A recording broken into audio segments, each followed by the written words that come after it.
প্রিয় শিক্ষার্থীবৃন্দ, তোমাদের সবাইকে অ্যারোমেটিক যৌগ অংশে তোমাদেরকে স্বাগত। তো অ্যারোমেটিক যৌগ কাকে বলে? অ্যারোমেটিক যৌগ নিয়ে অনেক ধারণা অনেক আগের থেকেই প্রচলিত রয়েছে। অ্যারোমেটিক যৌগ মূলত বলা হচ্ছে, আগে মনে করা হতো অ্যারোমা শব্দ থেকে অ্যারোমেটিক কথাটি এসেছে। অ্যারোমা হচ্ছে সুগন্ধিযুক্ত বা সুরভি কেন্দ্রিক পদার্থ।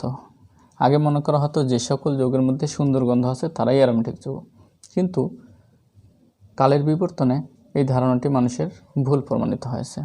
কারণ অ্যারোমেটিক যৌগ পরে দেখা গেছে যে যে সকল যৌগের দুর্গন্ধ যুক্ত রয়েছে সেগুলোর মধ্যেও অ্যারোমেটিক ধর্ম রয়েছে। যেমন আমরা যদি বলি কার্বিলেমিন নামের একটা যৌগ আছে, এটা হচ্ছে কার্বিলেমিন। এই যৌগটি কিন্তু যদি আমাদের শ্বাস প্রশ্বাসের মাধ্যমে আমরা শ্বাস গ্রহণ করি তাহলে দেখা যাবে যে বমি হবে, সঙ্গে সঙ্গে দুর্গন্ধের কারণে বমি সৃষ্টি হবে, এত বিশ্রী গন্ধযুক্ত, কিন্তু এটাও অ্যারোমেটিক যৌগ। তাহলে অ্যারোমেটিক যৌগের পরবর্তীতে যে সংজ্ঞাটা আসে, অর্থাৎ বর্তমানে যে প্রচলিত সংজ্ঞাটি রয়েছে এটাও পুরাতন সংজ্ঞা। এই সংজ্ঞাটি বলা হচ্ছে যে বেনজিন বা বেনজিনের জাতকসমূহ অথবা বেনজিনের মতো ধর্মবিশিষ্ট যৌগসমূহকে অ্যারোমেটিক যৌগ বলা হয়ে থাকে। তাহলে আমরা যেমন হিসাবে বলতে পারি বেনজিন নিজেই একটি অ্যারোমেটিক যৌগ, এর জাতক হচ্ছে, যেমন এইখানে একটা মিথাইল গ্রুপ প্রবেশ করছে, এটাকে টলিন বা মিথাইল বেনজিন বলে, এটাও অ্যারোমেটিক যৌগ। ফেনল বা হাইড্রক্সি বেনজিন এটাও অ্যারোমেটিক যৌগ। অনুরূপ ধর্মবিশিষ্ট ন্যাপথলিন অর্থাৎ দুটি চক্র রয়েছে, এটাও অ্যারোমেটিক যৌগ। তাহলে আমরা কি জানতে পারলাম যে বেনজিন অথবা এর জাতকসমূহকে অ্যারোমেটিক যৌগ বলা হয়। অ্যারোমেটিক যৌগের আধুনিক সংজ্ঞা হিসেবে আমরা ধরে নেই যে হাকেলের নিয়মটি হচ্ছে আধুনিক সংজ্ঞা। তাহলে হাকেলের মতো অ্যারোমেটিক যৌগ আমরা কাদেরকে বলবো? আমরা বলবো যে সকল সমতলীয় বলয়াকার, তাহলে যে সকল সমতলীয় বলয়াকার যৌগে 4n+2 সংখ্যক সঞ্চালনক্ষম আর হচ্ছে পাই ইলেকট্রন রয়েছে তাদেরকে হাকেলের মতে অ্যারোমেটিক যৌগ বলা হয়। তাহলে এখানে আন্ডারলাইন করেছি সমতলীয় বলয়াকার 4n+2 সংখ্যক কি থাকবে? পাই ইলেকট্রন থাকবে, কিন্তু পাই ইলেকট্রনটা কি হবে? সঞ্চালনক্ষম, অর্থাৎ মুভমেন্ট করবে। তাহলে আমরা হাকেলের মতে এদেরকে অ্যারোমেটিক যৌগ বলবো। এখানে n হচ্ছে 0, 1, 2, 3, 4 ইত্যাদি পূর্ণ সংখ্যা, কিন্তু জিরোটা বসাতে হবে। তাহলে এই সংখ্যাগুলো যদি আমরা এই জায়গাটাতে বসিয়ে দেই তাহলে n সমান 0 হলে 4n+2, 4.0+2 সমান 2। n সমান 1 হলে 4n+2 এর জায়গায় আমরা লিখতে 6। এভাবে আমরা বলতে পারি, এভাবে 2, 6, 10, 4 করে বাড়বে, 14, 18, 22 ইত্যাদি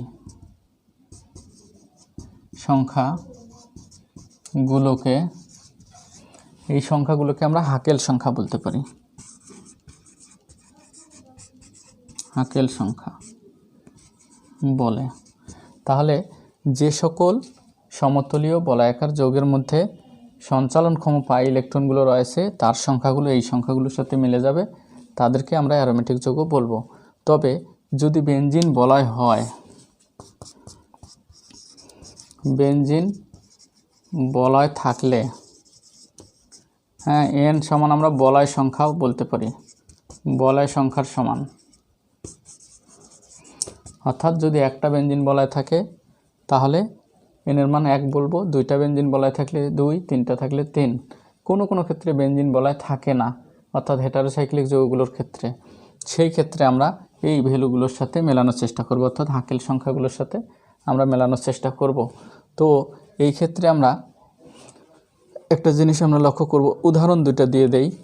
যেমন আমরা বেনজিনকে যদি আমরা বলি বেনজিন একটি অ্যারোমেটিক যৌগ, তখন আমাদের বলতে হবে যে হাকেলের মধ্যে যে সকল সমতুল্য বলয়াকার যৌগে 4n+2 সংখ্যক সঞ্চালনক্ষম পাই ইলেকট্রন থাকে তাদেরকে হাকেলের মতো অ্যারোমেটিক যৌগ বলে। তাহলে বেনজিনের কিন্তু আমরা যদি গঠন চিন্তা করি, ধরে নিলাম একটা এরকম ধরনের গঠন বেনজিনের, তাহলে এখানে 3টা পাই বন্ধন রয়েছে। তাহলে যে জায়গাগুলোতে দ্বিবন্ধন আছে সেখানে একটা সিগমা বন্ধন, একটা পাই বন্ধন রয়েছে। পাই বন্ধনের যে ইলেকট্রনগুলো রয়েছে সেই ইলেকট্রনগুলো, পাই বন্ধনের যে ইলেকট্রনগুলো রয়েছে সেই ইলেকট্রনগুলো কিন্তু পাই ইলেকট্রন। তাহলে মোট এইখানে 2টা ইলেকট্রন, দুটা মোট 6টা পাই ইলেকট্রন রয়েছে। আমরা জানি যে বেনজিনের এই ইলেকট্রনগুলো ঘুরতে থাকে, এটা কিছুক্ষণ পর আমি আলোচনা করব। তাহলে যেহেতু ঘুরতে পারে এই ইলেকট্রনগুলো, এগুলোকে আমরা সঞ্চালনক্ষম পাই ইলেকট্রন বলবো। তাহলে মোট সঞ্চালনক্ষম পাই ইলেকট্রন সংখ্যা, পাই ইলেকট্রন হচ্ছে 6টি। অতএব আমরা কি বলতে পারি, 4n + 2 এর মধ্যে n = 1 বসালে 4 × 1 + 2 = 6। তাহলে হাকেল নীতিকে অনুসরণ করে, অতএব বেনজিন হাকেল নীতিকে অনুসরণ করে, সুতরাং এটি একটি অ্যারোমেটিক যৌগ। তাহলে বেনজিন আমরা বলবো অ্যারোমেটিক। আর আমি এখানে বলছিলাম যে বেনজিন বলয় যতগুলো থাকবে n এর মান আমরা ততগুলো লিখতে পারি। যেহেতু এখানে একটা বেনজিনের বলয়, n এর জায়গায় আমরা 1 লিখেছি। যদি তোমরা এরকম চিন্তা করো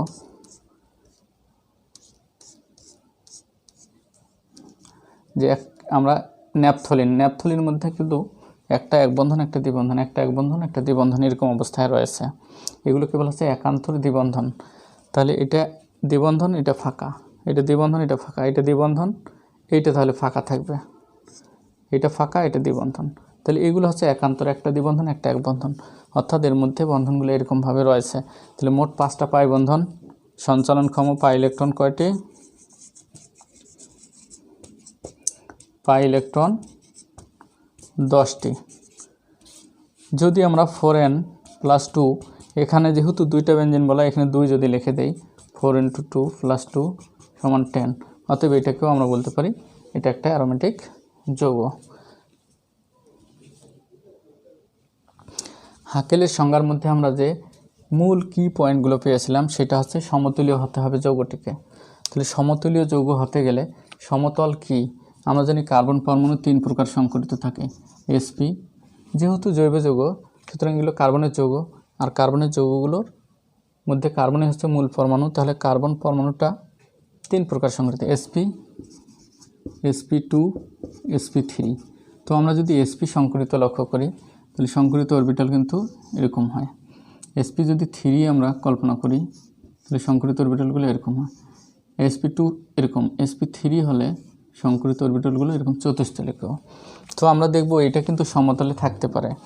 যদি এরকমভাবে ফেলে রাখি আমরা, তাহলে 2টা সমতলের মধ্যে মিলে যেতে পারে। তাহলে sp সংকরিত হলে সেই সংকরিত অরবিটালগুলো সমতলীয় হবে। কিন্তু সেই ক্ষেত্রে 2 পাশে মাত্র 2টা যোজনী ইউজ করতে পারবো, কিন্তু বেনজিনে 3টা যোজনী ব্যবহার করা হয়েছে। কারণ আমরা দেখছি যে বেনজিনের মধ্যে এরকম থাকে, একটা হাইড্রোজেন, কার্বন, কার্বন, এরকমভাবে যোজনী ব্যবহার হয়েছে। তাহলে বেনজিনের 3টা যোজনী ব্যবহার করার জন্য আমরা জানি যে কার্বন দ্বিবন্ধনে থাকলে একটা পাই বন্ধন হয়, আর এই পাই বন্ধনের জন্য একটা কী লাগে, অসংকৃত পি অরবিটাল থাকতে হয়। তাহলে কার্বনের 3টা পি অরবিটালের মধ্যে একটা অসংকৃত থাকলে বাকি থাকবে আর 2টা। তাহলে ওর মধ্যে আসলে সংকরণ থাকে sp2। sp2 সংকরণের ফলে যে 3টে অরবিটাল হয়, 3টে অরবিটাল ফ্যানের ডানার মতো, সিলিং ফ্যানের যে 3টি ডানা রয়েছে এর মতো 3টে 3 দিকে থাকে। সিলিং ফ্যানকে যেমন মেঝেতে রাখলে ডানা 3টে একই সমতলে থাকে, অনুরূপভাবে অরবিটালগুলো একই সমতলে থাকে। তাহলে আমাদের আর sp3 হলে কিন্তু একই সমতলে থাকবে না, একটা উপরে থাকবে, বাকি 3টা সমতলের মধ্যে থাকবে। তাহলে আমরা এইটা সমতুল্য গঠন পাবো, এটার সমতুল্য গঠন পাবো। কিন্তু এটা যোজনী 2, কিন্তু এখানে যোজনী ব্যবহার হয়েছে 3। সুতরাং বেনজিনের মধ্যে sp2 সংকরিত কার্বন পরমাণু থাকে, অর্থাৎ sp2 সংকরিত হলে সমতুল্য। এই 2টা হচ্ছে সমতুল্য, এই 2টা হলো সমতুল্য। তো আমরা বলতে পারি সমতুল্য হতে গেলে শর্ত হচ্ছে কার্বন sp2 সংকরিত হতে হবে। বলয়াকার হতে গেলে, বলয় মানে চক্র, তাহলে যৌগটাকে অবশ্যই চক্রিক হতে হবে। 4n+2 সংখ্যক পাই ইলেকট্রন, অর্থাৎ পাই ইলেকট্রনের সংখ্যা হতে হবে 2, 6, এটা যেটা বের করে দেখালাম হাকেল সংখ্যার সমান, অর্থাৎ এরকম সংখ্যাগুলো হতে হবে 4 করে বাড়বে। সঞ্চালনক্ষম পাই ইলেকট্রন হতে গেলে একান্ত দ্বিবন্ধন থাকতে হবে।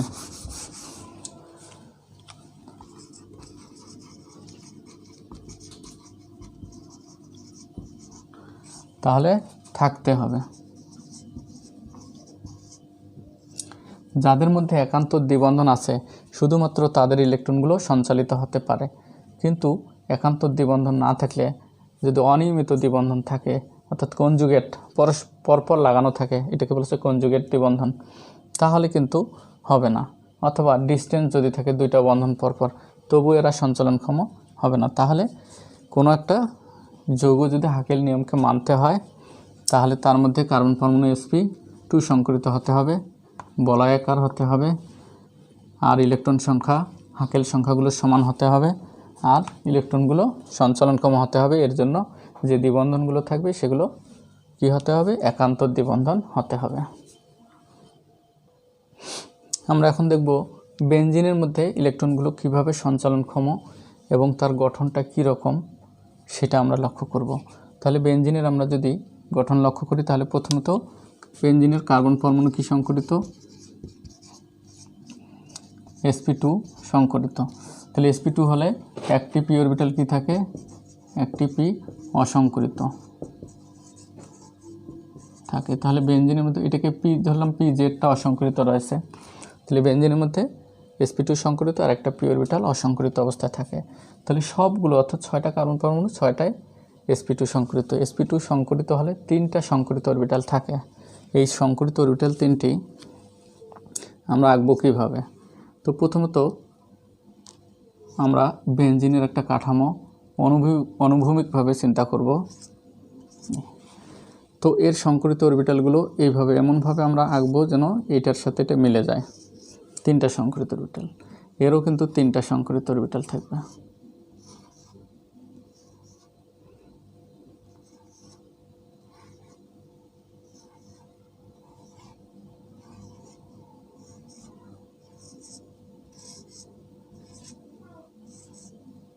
প্রতিটাতে আমরা 3টা করে সংকরিত অরবিটাল দিলাম। এই সংকরিত অরবিটালগুলো এর একটা ইলেকট্রন ছিল, ওর একটা ইলেকট্রন কিন্তু এক জোড়া করে রয়েছে মাঝখানে, অর্থাৎ এটা সিগমা বন্ধন। সংকরিত অরবিটালগুলো সবসময় সিগমা বন্ধন গঠন করে। তাহলে মাঝখানের এগুলো সব সিগমা বন্ধন হলো। বাকি যে একটি করে অরবিটাল আছে এরা হাইড্রোজেনের 1s1 অর্থাৎ এস অরবিটালটা সাথে যুক্ত হয়। তাহলে এখানে একটা হাইড্রোজেনের এস অরবিটাল যুক্ত হলো, ওর একটা নিজের ইলেকট্রন, এর একটা জোড়াবদ্ধ হলো, হাইড্রোজেনের সাথে এরা যুক্ত হলো। তাহলে মোট 6টা কার্বনের সাথে 6টা হাইড্রোজেন রয়েছে। এই গঠনটাকে আমরা এখন এগুলো অর্থাৎ আমরা রেখা দিয়ে দেখাবো। তবে কার্বনটাকে আমরা না দিলেও হবে, যদি আমরা সেই ক্ষেত্রে কার্বনটাকে বাদ দেই তাহলে কার্বনের সাথে যে হাইড্রোজেনটা আছে সেটাও কিন্তু মার্জ করে দিতে হবে। অর্থাৎ এরকম যদি আমরা দিয়ে দেই তাহলে বুঝতে হবে যে এখানে কার্বন আছে, এই যে কার্বন এবং হাইড্রোজেন এর মধ্যেই রয়েছে। কিন্তু আমরা জানি একটা করে অসংকরিত অরবিটাল রয়েছে। তাহলে এই 3টা অরবিটাল কিন্তু সমতলের সাথে রয়েছে। অসংকরিত পি অরবিটালটা থাকবে এরকম লম্বভাবে। তো এটাকে আমরা এইভাবে দেখাবো। লম্বভাবে দেখানোর সিস্টেমটা হচ্ছে আমরা এইভাবে দেখাবো। তো প্রতিটা অসংকরিত অরবিটালে একটা করে ইলেকট্রন রয়েছে। তো আমরা জানি পি অরবিটালগুলো পাশাপাশি 2টা পি অরবিটাল পাই বন্ধন গঠন করতে পারে। তাহলে এর সাথে এর পাই বন্ধন, উপরে নিচে মিলে কিন্তু একটাই পাই বন্ধন, আবার এর সাথে এর পাই বন্ধন, এর সাথে এর পাই বন্ধন হবে। এটা কিন্তু এর সাথে এর না হয়ে এর সাথে এরও হতে পারত। তো পরীক্ষার মাধ্যমে দেখা গেছে যে আমরা এটাকে আমরা এইভাবেও দেখাতে পারি, অর্থাৎ এইটার সাথে এটা দেখাবো এরকম। কিন্তু আসলে পরীক্ষা দ্বারা প্রমাণিত হয়েছে যে দ্বিবন্ধনগুলো আসলে এই জায়গায়ও নেই, এই জায়গায়ও নেই। দ্বিবন্ধনের ইলেকট্রনগুলো পুরো বলয়টার মধ্যে আসলে ঘূর্ণনশীল অবস্থায় রয়েছে। তাহলে আমরা এটা সমতুল চিহ্ন। তাহলে বেনজিনের অরবিটাল কাঠামো অরবিটাল কাঠামো, এগুলো সব অরবিটাল কাঠামো, পাই বন্ধন সহ এই অরবিটাল কাঠামো। এই অরবিটাল কাঠামো দুইটাকে আমরা সমন্বিত বা ইকুইভ্যালেন্ট হিসাবে আমরা এইভাবে লিখতে পারি।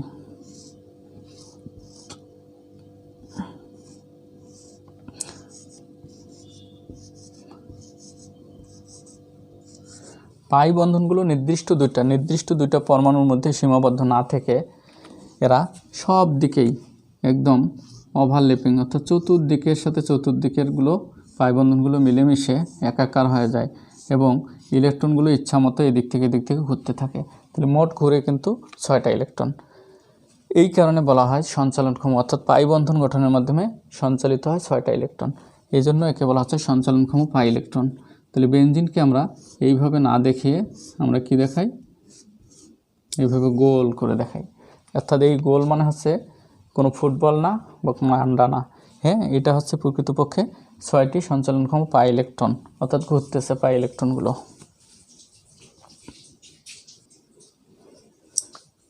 আচ্ছা, রেজোনেন্স কি? যেহেতু এই প্রসঙ্গে আমরা আলোচনার মধ্যে ঢুকে গেছি, সুতরাং রেজোনেন্স কি এটা অন্য জায়গায়ও পড়ানো হতে পারে, তবে এখানে আমি পড়িয়ে দিচ্ছি। কোনো যৌগের গাঠনিক কাঠামোতে, কোনো যৌগের যদি আমরা গাঠনিক কাঠামো আঁকতে চাই, তাহলে তার পরমাণুগুলো যদি ঠিক থাকে, পরমাণুগুলোর অবস্থান ঠিক জায়গা মতো রয়েছে, শুধুমাত্র ইলেকট্রন নড়াচড়ার কারণে যদি অনেকগুলো গঠন দিয়ে দেখানো যায়, তার গাঠনিক কাঠামো অনেকগুলো দেখানো যায়, তাহলে এই ধর্মটার নামই হচ্ছে রেজোনেন্স। সম্ভব হলে এই ধর্মকে রেজোনেন্স বলে। এখানে আমরা তাকেই না বলে এই ধর্মকে, অর্থাৎ একাধিক গঠন দেখানোর এই ধর্মটাকে বলা হচ্ছে রেজোনেন্স। যেমন আমরা যদি বেনজিনের কথাই চিন্তা করি, আমরা কিছুক্ষণ আগে দেখলাম যে বেনজিনের মধ্যে দ্বিবন্ধন এরকম হতে পারে, অথবা বেনজিনের মধ্যে দ্বিবন্ধনটা এই জায়গায় থাকতে পারে, অর্থাৎ অল্টারনেটিভ স্থানে, কিন্তু আসলে কোনো জায়গায় নেই। তাহলে বেনজিন এইভাবেও দেখানো যেতে পারে, এইভাবেও দেখানো যেতে পারে। আসলে এটাও বেনজিন নয়, এটাও বেনজিন নয়, প্রকৃতপক্ষে বেনজিনের ইলেকট্রনগুলো ঘুরতেছে। সুতরাং আমরা বেনজিনকে এইভাবে দেখাই। এই যে একাধিক কাঠামো, অর্থাৎ বেনজিনকে 2টা কাঠামোর মধ্যে দেখানো সম্ভব হচ্ছে, এটার নামে হচ্ছে বেনজিনের রেজোনেন্স, অর্থাৎ বেনজিন এই ধর্ম দেখায়।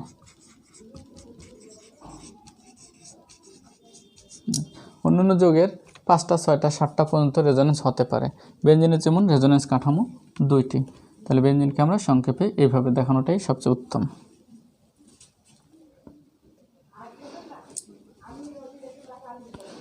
সাইক্লোপ্রোপিন ক্যাটায়ন, এটি কি অ্যারোমেটিক যৌগ?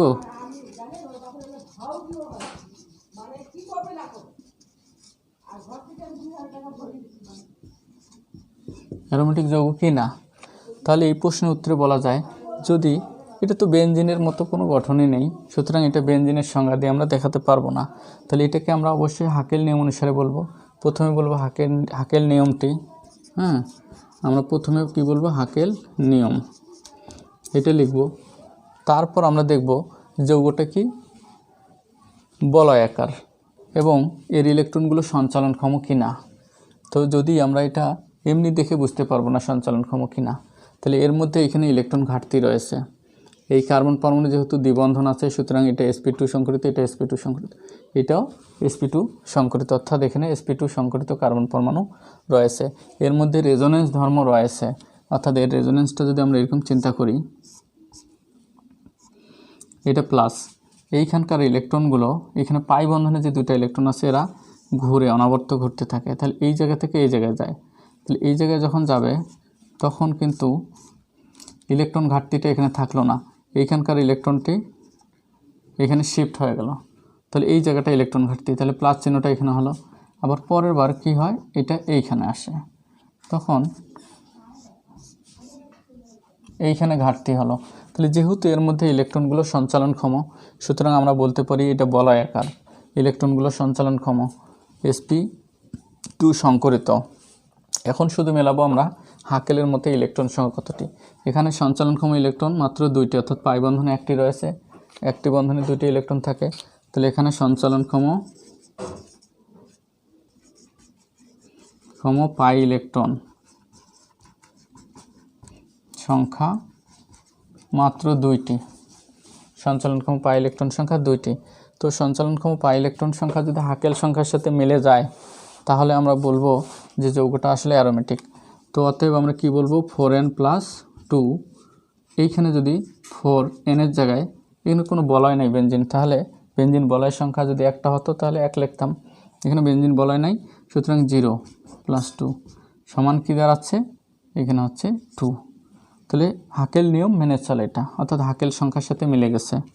তো অতএব এটা একটা অ্যারোমেটিক যৌগ।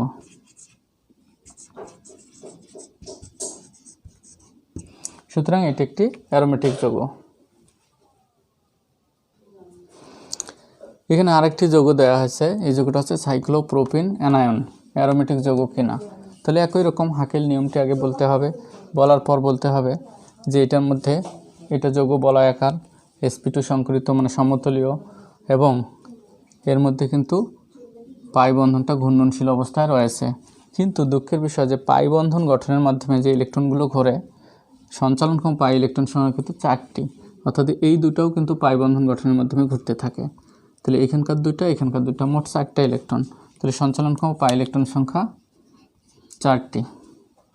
তো হাকেলের মতে যদি এখানে 0 বসাই তাহলে এটা হয় আবার হচ্ছে 4n+2, এখানে 4 ইন্টু যদি 1 বসাই তাহলে হয় 6, অর্থাৎ এটা হাকেল সংখ্যার সাথে মিলে না, হাকেল নিয়ম মানে না, অতএব এটি অ্যারোমেটিক যৌগ নয়। তাহলে এই যৌগটি হাকেল নিয়মকে মানে না। সব কিছুই মিলে যায়, শুধু হাকেল সংখ্যার সাথে এর ইলেকট্রন সংখ্যা মিলে না, যে কারণে এটি অ্যারোমেটিক যৌগ নয়। এই যৌগটির নাম হচ্ছে সাইক্লোঅক্টাট্রাইন, অর্থাৎ 3টি দ্বিবন্ধন থাকার কারণে একে ট্রাইন বলা হচ্ছে। এই যৌগটি আসলে অ্যারোমেটিক কিনা আমরা এটা খুঁজে বের করব। তো প্রথমেই বলতে হবে হাকেলের নিয়ম।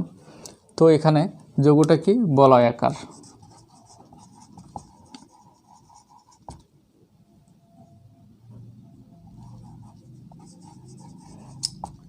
বলয়াকার মিলে গেছে। যৌগটা মধ্যে পাই ইলেকট্রন রয়েছে, পাই ইলেকট্রন কিন্তু 3টা দ্বিবন্ধন রয়েছে। তাহলে পাই ইলেকট্রন হচ্ছে 6টি, অর্থাৎ 6টি হলে হাকেল নিয়ম মেনে চলার কথা। কিন্তু সঞ্চালনক্ষম কিনা এটা দেখব। যেহেতু যৌগটিতে একান্তর দ্বিবন্ধন নেই, অর্থাৎ এই জায়গায় দ্বিবন্ধন আছে কিন্তু এই জায়গায় 2টা জায়গায় গ্যাপ আছে, এই জায়গায় দ্বিবন্ধন আছে কিন্তু 2টা জায়গায়, এই জায়গাটা ফাঁকা, এই জায়গাটা ফাঁকা, তাহলে এই জায়গাগুলোতে দ্বিবন্ধন নাই। যেহেতু একান্তর দ্বিবন্ধন নেই, সুতরাং এই ইলেকট্রনগুলো পাই বন্ধন গঠনের মাধ্যমে ঘুরতে পারবে না। তবে ইলেকট্রনগুলো কি সঞ্চালনক্ষম নয়।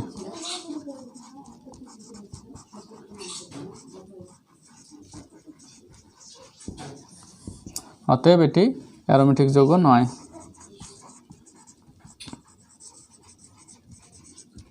এটা আমরা বলতে পারি অ্যারোমেটিক নয়। সাইক্লোহেপ্টাট্রাইন, এই যৌগটি অ্যারোমেটিক কিনা। তো একই চলে আসতে হবে হাকেল নিয়ম। যৌগটা বলয়াকার, পাই ইলেকট্রন আছে 6টি, তবে ইলেকট্রনগুলো সঞ্চালনক্ষম নয়। কারণ হচ্ছে এই জায়গাটাতে 2টা একক বন্ধন রয়েছে, অর্থাৎ একান্তর দ্বিবন্ধন নেই। সুতরাং এর মধ্যে ইলেকট্রনগুলো এইখান থেকে এইটুকু জায়গায় মুভমেন্ট সম্ভব, অর্থাৎ এইটুকু জায়গার মধ্যে ইলেকট্রনগুলো ঘোরাঘুরি করতে পারবে। কিন্তু এই জায়গাটা গ্যাপ রয়েছে, অর্থাৎ একান্তর নয়। সুতরাং ইলেকট্রনটি পুরো বলয়ের মধ্যে যতক্ষণ না ঘুরতে পারবে ততক্ষণ তারা অ্যারোমেটিক যৌগ হতে পারবে না। সুতরাং এই যৌগটিও অ্যারোমেটিক যৌগ নয়। এই যৌগটিকে বলা হচ্ছে হেটারোসাইক্লিক যৌগ। হেটারোসাইক্লিক যৌগটি অ্যারোমেটিক হবে কি না এটা যদি আমরা খুঁজতে যাই তাহলে একটা জিনিস আমাদের লক্ষ্য রাখতে হবে। এমনি চেহারা দেখে মনে হবে যে দ্বিবন্ধন আছে কয়টি, দ্বিবন্ধন আছে 2টি, অর্থাৎ 4টি ইলেকট্রন আছে। কিন্তু আমরা জানি যে নাইট্রোজেনে একজোড়া লোন পেয়ার ইলেকট্রন রয়েছে, অর্থাৎ এই লোন পেয়ার ইলেকট্রন কিন্তু পাই বন্ধন গঠনের মাধ্যমে সঞ্চালিত হয়। সুতরাং এখানে পাই বন্ধন গঠনকারী সঞ্চালনক্ষম পাই ইলেকট্রন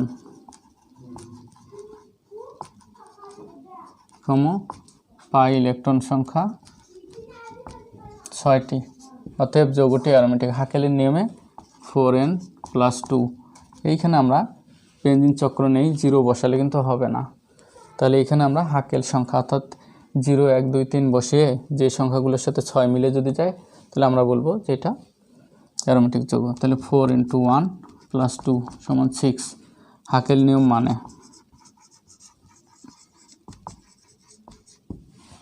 অতএব এটা একটা অ্যারোমেটিক যৌগ। অনেকের প্রশ্ন হতে পারে তাহলে এটা কিভাবে সম্ভব। তো এটাকে আমরা সম্ভব দেখানোর জন্য এইভাবে বলতে পারি যে এর মধ্যে যে নাইট্রোজেন পরমাণুটি রয়েছে সেটাও কিন্তু sp2 সংকরিত রয়েছে। তাহলে এর মধ্যে একটা অসংকরিত অরবিটাল, এর মধ্যে অসংকরিত অরবিটাল রয়েছে। তাহলে এদের প্রতিটাতে একটা করে ইলেকট্রন রয়েছে, কিন্তু এর যে অসংকরিত অরবিটালটা আছে সেখানে 2টা ইলেকট্রন রয়েছে, এর 2টা ইলেকট্রন। তাহলে আমরা জানি যে অ্যারোমেটিক যৌগের সবগুলোর সাথে সবগুলোর একটা বন্ধন তৈরি হয়, উপরে এবং নিচে দুই দিক দিয়ে কিন্তু পাই বন্ধন গঠন সম্ভব। তাহলে এটা হচ্ছে, তাহলে এই যে বন্ধন গঠনের মাধ্যমে ইলেকট্রন কিন্তু ঘুরতে পারে মোট 6টি, 1 2 3 4 5, এখানে 2টা আছে 6টি। আর এইখানে একটা সংকরিত অরবিটাল ছিল, এর সাথে একটা হাইড্রোজেন পরমাণু আছে, হাইড্রোজেনের 1 যুক্ত আছে। তাহলে পাইরোলের অরবিটাল কাঠামো থেকে আমরা বলতে পারি যে এর মধ্যে সঞ্চালনক্ষম পাই ইলেকট্রন অর্থাৎ পাই বন্ধন গঠনের মাধ্যমে 6টি ইলেকট্রন ঘুরতে পারে, তাই এটাও একটা অ্যারোমেটিক যৌগ। এবার প্রশ্ন হতে পারে ফিউরান অ্যারোমেটিক যৌগ কি না। তো আমরা লক্ষ্য করে দেখি যে 2টা পাই বন্ধন কিন্তু অলরেডি রয়ে গেছে, তাহলে ফিউরান একটা অ্যারোমেটিক, পাই বন্ধনের 4টা, আর এইখানকার 2টা ইলেকট্রন কিন্তু পাই বন্ধন গঠনের মাধ্যমে অংশগ্রহণ করতে পারে। তাহলে আমরা বলতে পারি ফিউরান একটা অ্যারোমেটিক যৌগ। এর মধ্যে সঞ্চালনক্ষম পাই ইলেকট্রন সংখ্যা হচ্ছে কিন্তু 6টি, এই যে 2 2 4, আর এর কিন্তু 2 জোড়া রয়েছে, 2 জোড়ার মধ্যে 1 জোড়া শুধুমাত্র পাই বন্ধনে অংশগ্রহণ করতে পারে, আর অপর জোড়াটা হচ্ছে সংকরিত অরবিটালে রয়েছে। তো এটার আমরা আণবিক কাঠামো যদি লক্ষ্য করি তাহলে দেখব এরকম হবে।